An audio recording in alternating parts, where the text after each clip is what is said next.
വിദേശകാര്യമന്ത്രി എസ് ജയശങ്കറിനെതിരെ ഗുരുതര ആരോപണവുമായി പ്രതിപക്ഷ നേതാവ് രാഹുൽ ഗാന്ധി.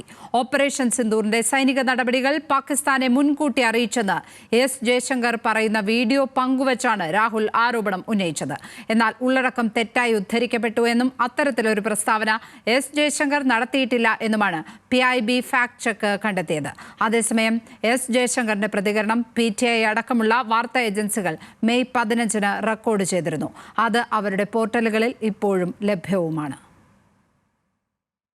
മെയ് 15 വ്യാഴാഴ്ചയാണ് വിദേശകാര്യമന്ത്രി എസ് ജയശങ്കർ പ്രസ്താവന നടത്തുന്നത്.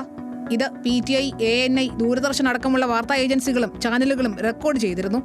ഇതിൽ ഓപ്പറേഷൻ സിന്ദൂറിന് മുൻപായി ആക്രമണം നടത്തുമെന്ന വിവരം പാകിസ്ഥാൻ സൈന്യത്തെ അറിയിച്ചിരുന്നുവെന്ന് എസ് ജയശങ്കർ പറയുന്ന ഭാഗം ദേശീയ മാധ്യമങ്ങൾ പങ്കുവച്ചതിന്റെ വീഡിയോ സഹിതമാണ് രാഹുൽ ഗാന്ധി സാമൂഹ്യ മാധ്യമങ്ങളിൽ പോസ്റ്റ് ചെയ്തത്. ഓപ്പറേഷൻ സിന്ദൂറിന്റെ വിവരം മുൻകൂട്ടി അറിയിച്ചുവെങ്കിൽ അത് കുറ്റകൃത്യമാണ്. ആരാണ് ഇതിന് അംഗീകാരം നൽകിയത്? ഓപ്പറേഷൻ സിന്ദൂറിൽ ഇന്ത്യൻ വ്യോമസേനയ്ക്ക് എത്രമാത്രം നാശനഷ്ടങ്ങൾ ഉണ്ടായി എന്നതടക്കമുള്ള ചോദ്യങ്ങളും പോസ്റ്റിൽ രാഹുൽ ഉന്നയിക്കുന്നുണ്ട്.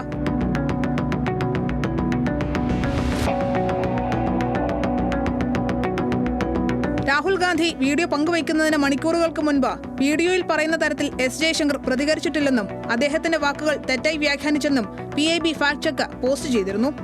എന്നാൽ ഇത് തെറ്റാണെന്ന് തെളിയിക്കുന്നതാണ് പ്രസ് ട്രസ്റ്റ് ഓഫ് ഇന്ത്യയുടെ പോർട്ടലിലുള്ള അദ്ദേഹത്തിന്റെ പ്രതികരണം.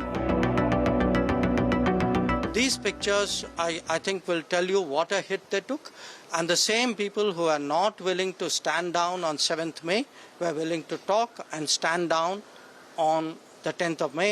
It is very clear who wanted the cessation of firing. ഇതോടെ PIB വാദം തെറ്റാണെന്ന് തെളിയുകയാണ്. അങ്ങനെയെങ്കിൽ രാഹുൽ ഗാന്ധി ഉന്നയിച്ച ആരോപണങ്ങളും ചോദ്യവും ഏറെ പ്രസക്തമാണ്. ആക്രമണം നടത്താൻ പോകുന്ന രാജ്യത്തിന്റെ സൈന്യത്തെ അതിന്റെ വിവരം മുൻകൂട്ടി അറിയിക്കുക എന്നത് ഗുരുതരമായ കുറ്റമാണ്, വിഡ്ഢിത്തവുമാണ്. ഇതിൽ എസ് ജയശങ്കറും കേന്ദ്ര സർക്കാരും ഒരുപോലെ ഉത്തരം നൽകാൻ ബാധ്യസ്ഥരുമാണ്. National desk, news Malayalam.